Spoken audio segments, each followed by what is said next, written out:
देखो सबसे इंपॉर्टेंट ये है कि आप लगातार प्रैक्टिस में रहो बस। Practice is the most important at this time. आपकी मेमोरी, आपकी नॉलेज, आपका कॉन्फिडेंस, ये सब प्रैक्टिस से आएगा अभी। समझ रहे हो? आप ये कोशिश मत करो कि मैं आज 22 घंटे पढ़ लूंगा और सिर्फ पढ़ता ही रहूंगा ना, that will not help.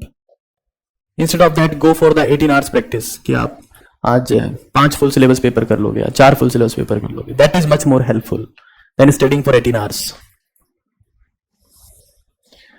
Starting phase में आपको फॉरवर्ड डायरेक्शन में पढ़ना होता है, एंड टाइम में आपको बैकवर्ड डायरेक्शन में पढ़ना होता है। क्वेश्चन करके थ्योरी करना, क्वेश्चन करके थ्योरी करना, जहां आप फंस रहे हो वहां पर। तो जितनी ज्यादा पेपर आप कर सकते हो उतने ज्यादा करो। अभी फॉरवर्ड डायरेक्शन में मत जाओ कि मैं ये चैप्टर सीख लेता हूं। जैसे मान लो तुम XYZ चैप्टर का क्वेश्चन कर रहे हो, तुमसे नहीं हुआ तो फिर उसकी जाके थ्योरी पढ़ो। तुम अलग से थ्योरी पढ़ने मत बैठ जाओ, इंप्रूवमेंट भी नहीं आएगा अभी। अब क्वेश्चन एक ही टाइप के रिपीट होते हैं ना हमारे पास में, तो अभी बैकवर्ड फॉर्म में करो। जैसे आपके पास में अभी आज 54 डेज बचे हैं आज से ना अप्रोक्सीमेटली, तो आप अगर 3 पेपर रोज के कर रहे हो, या ऑन एन एवरेज 2 पेपर मान लेते हैं रोज के, है ना, ऑन एन एवरेज 2 पेपर बोल देते हैं, कितने पेपर हो जाते हैं? और इसको 200 से गुणा कर सकते हैं लगभग, कितना आएगा ये? 800, 21,000। तो ये कंपाउंडिंग इफेक्ट आपको मिलेगा फिर। बट मेरी रिक्वेस्ट ये रहेगी कि पढ़ने की कोशिश कम से कम करो और सॉल्व करने की ज्यादा से ज्यादा करो। अगर तुम खुद की बेस्ट परफॉर्मेंस चाहते हो तो, और तुम ये चाहते हो कि एग्जाम में जाके तुम्हारा टाइम कम पड़ जाए, एग्जाम में जाके तुमसे सिली मिस्टेक्स हो, एग्जाम में जाके तुम कॉन्सेप्ट अप्लाई नहीं कर पा रहे हो, फॉर्मूले लगा ही नहीं पा रहे हो, तो फिर थ्योरी पढ़ते रहो। 2 अलग अलग चीजें हैं। एक तो आप क्रिकेट में जाके सीधा मैच खेल रहे हैं अपनी फॉर्म को लाने के लिए, और दूसरा आप नेट्स में प्रैक्टिस कर रहे हैं। तो नेट प्रैक्टिस से कभी कुछ इंप्रूवमेंट नहीं होता है।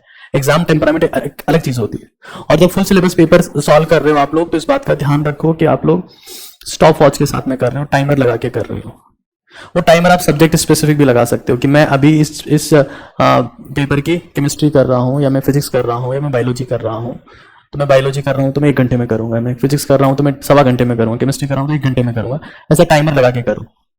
That will improve your efficiency, and this is true for everyone, whether you are preparing for the NEET or for JEE or for something else. It doesn't matter.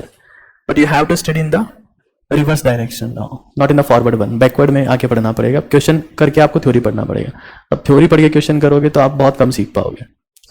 तो that is why you can start with the previous year initially. और फिर जो हमारे पास एक exam हुआ था पहले, बंद हो गया है, AIEEE का एग्जाम ना, AIEEE का, इसके क्वेश्चंस भी आप लोग कर सकते हो। जेईई मेन को पहले AIEEE बोलते थे, all India engineering entrance exam.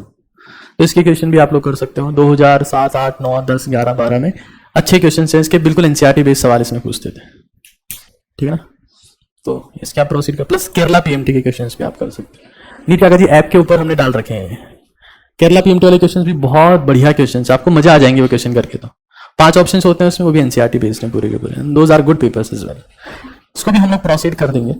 But important ये है ना कि तुम लोग अभी रिवर्स डायरेक्शन में पढ़ना है सबको, और कोशिश करो कि रोज के तुम 2 पेपर कर लो। 2 पेपर सॉल्व कर रहे हो मतलब रोज के कितने क्वेश्चन कर रहे हो तुम? 200 के आसपास, 400 के आसपास हो गए एक पेपर में 200 सवाल, तो 400 क्वेश्चन। उससे तुम्हारी फॉर्म आएगी, उससे तुम्हारी मेमोरी आएगी, उससे तुम्हें एफर्ट नहीं लगाना पड़ेगा, उससे तुम्हारी नेगेटिव थिंकिंग खत्म हो जाएगी, फालतू के थॉट्स भी नहीं आएंगे, प्लस तुम प्रैक्टिस में रहोगे। और कचरा चीजें दिमाग में नहीं आएगी। जब हम लोग क्या पढ़ने में बैठते हैं ना, तब कचरा चीजें दिमाग में आती है। और मैक्सिमम इंप्रूवमेंट लाने का ये रास्ता है, और कोई रास्ता नहीं है।